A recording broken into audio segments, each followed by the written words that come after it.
তাক দুমা দুম দুম উড়ে যা রে ঘুম, তাক দুমা দুম দুম উড়ে যা রে ঘুম। মরণ। আমার গিন্নি কানে তালা, আমার হয়েছে যত জ্বালা, তাক দুমা দুম দুম উড়ে যা রে ঘুম। কি বললে তুমি? হ্যাঁ, কই কিছু না তো। এই এই এই একদম কথা ঘোরাবে না, কথা ঘোরাবে না। একটু আগেই তুমি বললে আমার গিন্নি কানে কালা, তাই তোমার হয়েছে যত জ্বালা না। ঠিকই তো বলেছি গিন্নি। কি? আমি কানে কালা? কালাই তো, না হলে কি বলেছি সেটা শোনার জন্য আবার আমাকে জিজ্ঞাসা করতে নাকি? এই এই এত বড় কথা, আজ রাতে তোমার খাওয়া বন্ধ, এই বলে দিলাম। বই গেছে, আমি আজ রাতে পুটিদের বাড়ি থেকে খেয়ে আসবো। এই দৌড়াও দৌড়াও, দেখাচ্ছি মজা। ওরে বাবারে, পালাও, গিন্নি খেপে গেছে। ও গোপাল দাদু, এত এত তাড়াহুড়ো করে কোথায় যাচ্ছিল? ওহো, তোরা আর আসার সময় পেলি না? এবার কোথায় যাবে? হ্যাঁ, বুঝেছি, দিদা দাদুকে তাড়া করেছিল, তাই দাদু ছুটে পালাচ্ছিল। মা আমার, ছেড়ে দাও মা, আমি কথা দিলাম পরের মাসে বেতন হাতে পেলেই তোমাকে একটা সোনার কানের দুল গড়িয়ে দেব। সত্যি তো? সত্যি সত্যি সত্যি, তিন সত্যি গিন্নি। মনে থাকে যেন। আচ্ছা এবার তোরা বলতো, সাত সকালে আমার কাছে কি করতে এসেছিস তোরা? গল্প শুনতে নিশ্চয়ই? না না না না না না, এখন আমি রাজসভায় যাব, তাই তোদের এখন গল্প শোনাতে পারবো না, এই বলে দিলাম। না গো দাদু, আমরা গল্প শুনতে আসিনি। হ্যাঁ গো গোপাল দাদু, কাল বাদে পরশু দিনে তো রথযাত্রা, কিন্তু আমাদের মা বাবারা না আমাদের রথই কিনে দিচ্ছে না। তাই আমরা তোমার কাছে এসেছি গোপাল দাদু, আমাদের রথ কেনার ব্যবস্থা করে দাও। এই রে, এখন আমার হাতও যে খালি। পেয়েছি, উপায় পেয়েছি।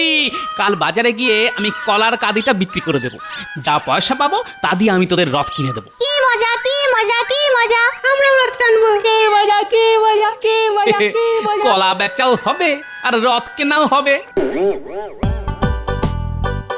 মন্ত্রী, আগে বলুন মহারাজ। কাল বা পরশুই তো রথযাত্রা। হ্যাঁ মহারাজ, এবারে রাজবাড়ির রথটা ভালো করে সাজাতে হবে, যাতে কেউ রথের দিকে তাকিয়ে চোখ ফেরাতে না পারে। মহারাজ, এবার জগন্নাথ, বলরাম আর সুভদ্রার সোনার মূর্তি করতে দিলে কেমন হয়? বুদ্ধিটা মন্দ নয়। রাজবাড়ির রথে চেপে সোনার জগন্নাথ, বলরাম আর সুভদ্রা গোটা কৃষ্ণনগর ঘুরবে। আহা, আর আমার প্রজারা আমার জয় জয়কার করবে। বাহ, এই ফাঁকতালে কিছু মোহর হাতিয়ে নেওয়া যাবে। আগে ছোট মুখে বড় কথা বলছি বলে কিছু মনে করবেন না মহারাজ। কানে এলো রাজসভায় সোনার মূর্তি গড়া নিয়ে কথা চলছে, তা আমি বলি কি, এইভাবে টাকা পয়সা নষ্ট না করে ওই টাকা পয়সাগুলো গরিব লোকেদের দিলে তারা তো পেট ভরে খেয়ে পরে বেঁচে থাকতে পারে মহারাজ। এটা তো মন্দ বলেনি গোপাল। যা, কোথায় ভাবলাম এই সুযোগে একটু ট্যাঙ্কটা ভরিয়ে নেব, গোপালটা এসে সব কিছুর ওপর জল ঢেলে দিল। না মহারাজ, গোপালের কথা একদম শুনবেন না। সোনার মূর্তি বানিয়ে রথে চেপে ঘোরালে আপনার মান সম্মান কত বেড়ে যাবে বলুন তো। নবাব, খাম্বাজরাজ সবাই আপনার জয় জয়কার করবে। গোপাল যে সেটা চায় না আমি খুব ভালো করেই জানি। খালি কি করে নিজের ট্যাঙ্ক ভরানো যায় সেই চিন্তা, বুড়ো শিয়াল একটা। কি বললে? আমি আমি আমি বুড়ো শেয়াল? তাহলে তুমি তুমি খ্যাপা হাতি। আহা, ঝগড়া নয়, ঝগড়া নয়। আমাকে আজ রাতটা চিন্তা করতে দাও। কাল রাজসভায় তোমাদের জানাবো যে আমি কি সিদ্ধান্ত নিলাম। সে আপনি যে সিদ্ধান্ত নেন মহারাজ, সত্যিটা তো সত্যি থাকবে। তাই আমি কালই বাজারে গিয়ে আমার গাছের এক কাঁদি কলা বিক্রি করে দেব, আর সেই টাকা দিয়ে আমি আমার নাতি নাতনিদের রথ কিনে দেব। ওদের মা বাবা গরিব, কিন্তু ওদের গোপাল দাদু তো এখনো বেঁচে আছে। দাঁড়াও না গোপাল, আমিও দেখব কি করে তুমি কলা বিক্রি করো। আজ রাতেই আমি তোমার গাছের কলার কাঁদি ঘ্যাচাং ফু করে দেব। ঘুঘু দেখেছো গোপাল, কিন্তু হাত তো দেখনি। কাল সকালে উঠে কি নিয়ে বাজারে যাও সেটা দেখবো আমি।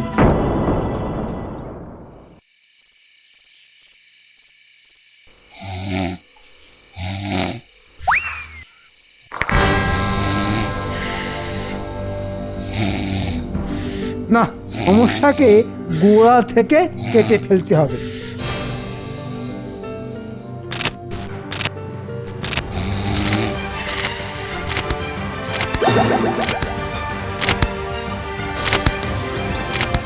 কে রে কে কে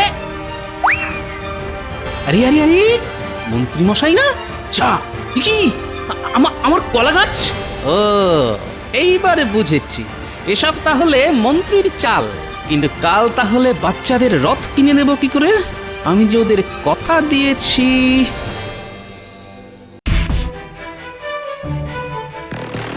ছাড়বো না আমি আমার বাড়ি থেকে রাত দুপুরে কলা চুরি হ্যাঁ এর বদলা আমি নেবই নেব ছাড়বো না ওই সুটকো মন্ত্রীটাকে ছাড়বো না আপনাকে এই বলে দিলাম হ্যাঁ কি হলো গোপাল কাকে ছাড়বে না আমাদের মন্ত্রী মশাইকে কেন কেন আমাদের মন্ত্রী মশাই আবার কি করলো গোপাল? কাল রাতে আমার গাছ থেকে কলা চুরি করেছেন আমি নিজের চোখে দেখেছি তাই নাকি মন্ত্রী? আমি চুরি হ্যাঁ? কি যে বলেন মহারাজ, আমি চুরি করতে পারি নাকি? গোপাল ঘুমের ঘরে কি দেখেছে তার নেই ঠিক। আমি ঠিকই দেখেছি মন্ত্রী মশাই। মন্ত্রী সত্যি করে বলো কাল রাতে তুমি কোথায় ছিলে? বাড়িতেই ছিলাম মহারাজ, ঘুমোচ্ছিলাম। সত্যি বলছি, বিশ্বাস না হলে আপনি আমার গিন্নিকে জিজ্ঞাসা করুন। চোরের সাক্ষী পাগল। আমি জানি আপনি আমার গাছ থেকে কলার কাদিটা চুরি করেছেন যাতে আমি আমার নাতি নাতনিদের রথ কিনে দিতে না পারি। কে যে সত্যি বলছে আর কে মিথ্যে বলছে কিছুই তো বুঝতে পারছি না।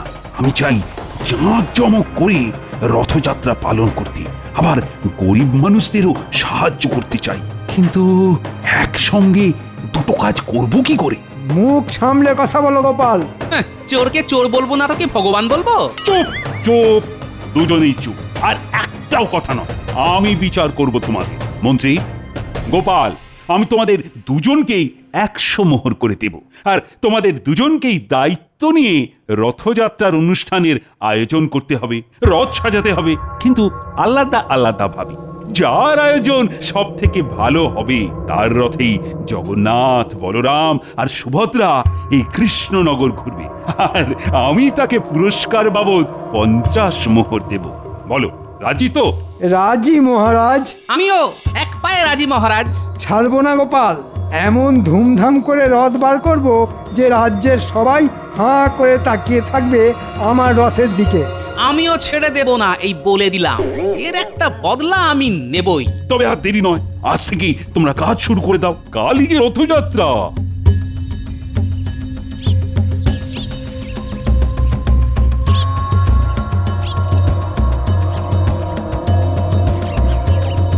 ও গোপাল দাদু, আরে দাঁড়াও।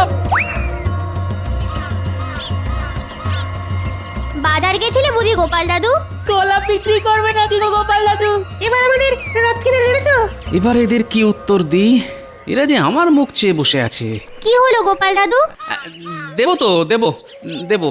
চল তোরা আমার সঙ্গে, আমি তোদের সবাইকে রথ কিনে দেব। কি মজা কি মজা! আসল ভগবান হলো বাচ্চারা, তাই আগে এদের খুশি করি, তারপর বাকি কাজ।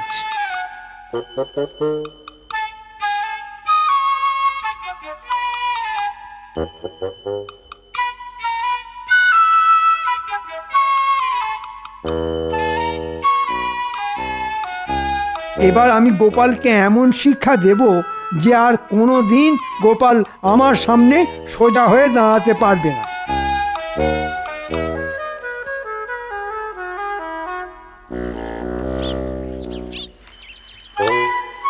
এই যে দুই মক্কেল, অনেকক্ষণ থেকে তোদের খুঁজছি। কেন মন্ত্রী মশাই, নতুন কোনো কাজ আছে নাকি? আছে, গোপালকে চোখে চোখে রাখতে হবে। মহারাজ আমাকে আর গোপালকে রথযাত্রার আয়োজনের দায়িত্ব দিয়েছেন। গোপাল যেন আমার থেকে ভালো করে রথ সাজাতে না পারে সেই দিকে খেয়াল রাখবি তোরা। সে নিয়ে আপনি চিন্তা করবেন না মন্ত্রী মশাই, আপনি জিতবেন। হ্যাঁ, আমরা গোপালকে কিচ্ছু করতে দেব না। ঠিক বলেছিস ঘটা।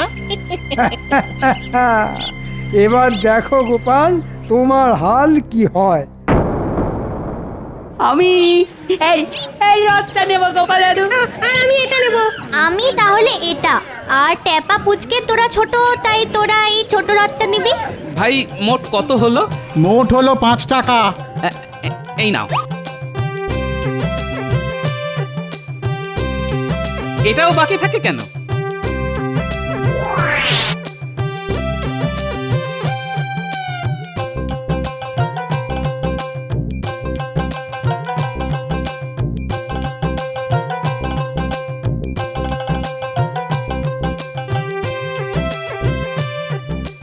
এবার আমাদের ঠাকুরের মূর্তি কিনতে হবে গো। তারপর নকুলদানা ফল বাতাসা। আর রথ সাজানোর জন্য রং বেরঙের কাগজ। সব হবে, সব হবে। গোপাল তো একটা ছোট্ট রথ সঙ্গে নিয়ে যাচ্ছে। হ্যাঁ তো আমার মনে হয় গোপাল বেশি কিছু করবে না, ওই রথটাকেই সাজিয়ে গুছিয়ে নিয়ে যাবে। তাই যদি হয় তো আমাদের কাজ অনেকটা কমে গেল। বুঝলে, বাড়ি গিয়েই না রথগুলো সাজিয়ে ফেলবো গোপাল দাদু। আর আমি যাব বাহারি গাছের পাতা আনতে। আমি টেপা আর পুচকে বসে বসে মালা গাঁথবো। বাহ, এই সুন্দর করে সাজাতে হবে কিন্তু, মহারাজ যাতে দেখে চোখ ফেরাতে না পারে।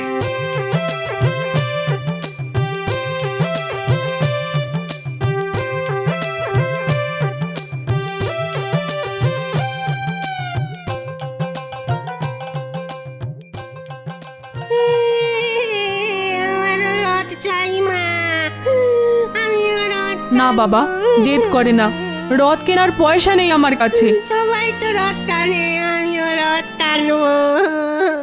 টানবে বই কি, আমি দেব রথ কেনার পয়সা। গোপাল দাদা, তুমি? আর কোনো কিন্তু নয়, এটা দিয়ে তুমি তোমার ছেলেকে রথ কিনে দিও, কেমন?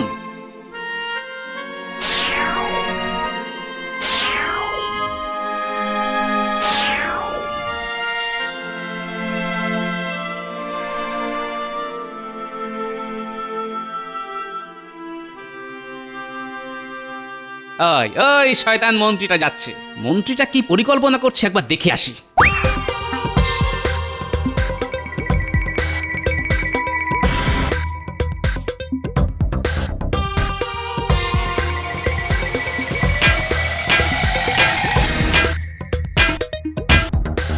বলুন মন্ত্রীমশাই, কি চাই? 3 তলা রথ চাই, সুন্দর করে বানাতে হবে কিন্তু। সামনে নকশা থাকবে, উপরের তলায় থাকবে জগন্নাথ, মাঝে থাকবে সুভদ্রা, আর নিচে থাকবে বলরাম।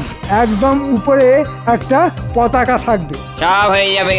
কিন্তু এই রথটা আজ আমার রাতের মধ্যেই চাই। আমি তোমাকে 50 মোহর দেব।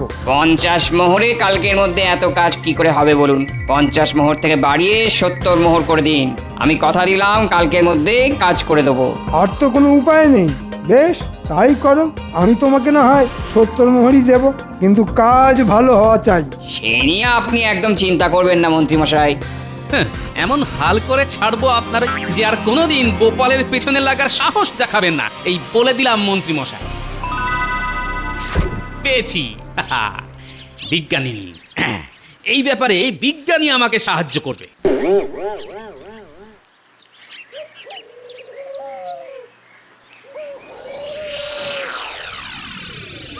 যা ভেবেছিলাম তাই, গোপাল এই রথ নিয়েই যাবে। চল মন্ত্রী মশাইকে গিয়ে বলে আসি যে গোপালকে নিয়ে চিন্তা করার কোনো দরকার নেই।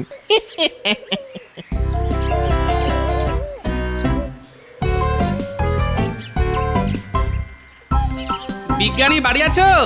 গোপাল ডাকছে না? দাঁড়াও দাঁড়াও, আসছি।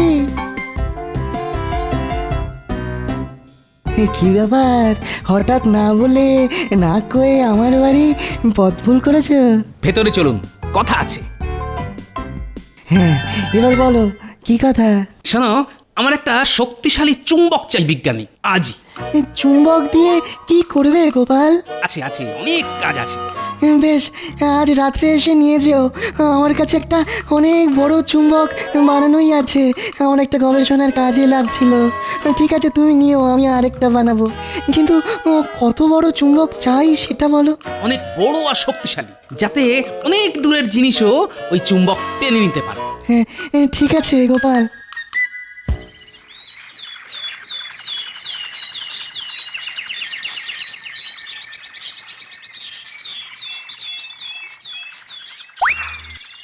দেখুন মন্ত্রীমশাই, পছন্দ হয়েছে তো? হয়েছে হয়েছে, দারুণ দারুণ পছন্দ হয়েছে।